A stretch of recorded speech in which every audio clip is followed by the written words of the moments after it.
undisclosed location somewhere in North America, this is your weekly Truth Be Told Minuteman report. Hey everybody, it's Robert Hensley, your Truth Be Told Minuteman, and today I'm taking you on a little food journey. If you're like me, uh, family affairs, Thanksgiving coming up right around the corner, everyone's starting to think about what they're going to make to share with their friends and family, and I decided I wanted to do something special. I wanted to do something that was really um, in tune with or attuned to the season, which led me back to a book that we had talked about before. I had mentioned, we had actually talked about, did a review of Cookbook of Shadows by Melanie Marquis. And I decided that now would be a really great time to check out what she has to say about fall food. Um, and so I went back to her book, and in the section of, I think it's called section 6, Cooking with the Seasons, right? She talks about fall as being a time for change, letting go, embracing new things, preparing ourselves for the shorter days to come. So it's really about honoring those root vegetables and foods and spices that are warm, things that can be fortified and stored over the colder months. And so she's got this great list of ingredients that are considered fall or autumn ingredients, which consist of things like allspice, apple, beans, black tea, blackberries, broccoli, cardamom, carrots, cauliflower, chocolate, cinnamon, cloves, cocoa, coffee, corn, cranberries, garlic, grains, grapes, green beans, kale, mushrooms, nutmeg, onions, oranges, oregano, peanut butter, peanut oil, pecans, pine nuts, pomegranate, potatoes, pumpkin, raspberry, spinach, squash, star anise, sweet potatoes, turnips, and walnuts. That's a lot. Those are a lot of really great ingredients that can really kind of go a long way. So it got me thinking about what I wanted to share with the people that I love and the people for whom I'm grateful this Thanksgiving. And so I was looking through some of the recipes here in her book, and I came across one that it sounds amazing. And I'm going to say something that is probably the most unpopular opinion in the world. I am not a fan of pumpkin pie. I mean, I like it. I like the flavor, sometimes the texture, and depending on who makes it or how it's made, the pumpkin custard can just be a little too much for me, right? So there, I've said it.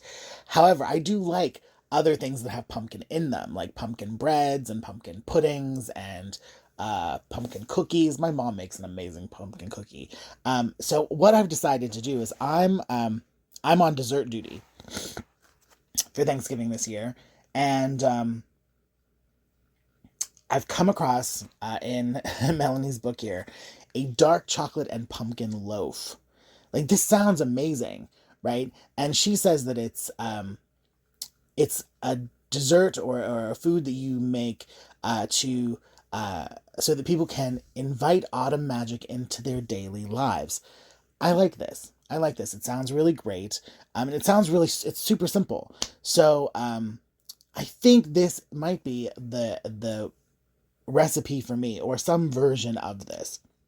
So it takes 1.5 cups of flour, 1 teaspoon of baking powder, 3/4 teaspoons of baking soda, 1 cup of brown sugar, 1 teaspoon of cinnamon, quarter teaspoon of nutmeg, 1 15-ounce can of pumpkin, half cup of butter, half cup of milk, 1.5 cups of coarsely chopped dark chocolate. And I like that. I like that it's dark chocolate, and I like that it's a goodly amount. And 2 tablespoons of cocoa powder. So basically, preheat your oven to 350, melt the butter, mix together your dry ingredients, the flour, the baking powder, the baking soda, then add your brown sugar and spices. And once all of your dry ingredients are mixed, you can then add the pumpkin and melted butter. And when that has all come together as a batter, then you stir in the chocolate and cocoa powder. And then, now she says that during this process, you imagine your wishes for the day coming true as you stir in the chocolate. And that's kind of putting intention into the food. And then you bake this in a greased bread pan for about 45 minutes until it's cooked through. She says once you insert a toothpick and remove it clean, the bread is ready to go. I think this is a really fun kind of bread idea, a pudding idea for Thanksgiving. Something a little different. It's got the pumpkin, which people are expecting. It's got the warm spices, which people are expecting. It's got the dark chocolate, which is something a little luxurious, right? And, and I think that it might actually be really good with the inclusion of like dried cranberries even. So I'm going to try this for the holidays. And I guess maybe my suggestion or my hope is that other people will also take a minute to think about the foods and the spices and the ingredients that we can honor during each season, and how we can help to fortify our bodies and our thoughts, right? Because food is not just about body. I mean, it's about health, but overall health. Food should look great, taste great, do wonderful things, make us feel better.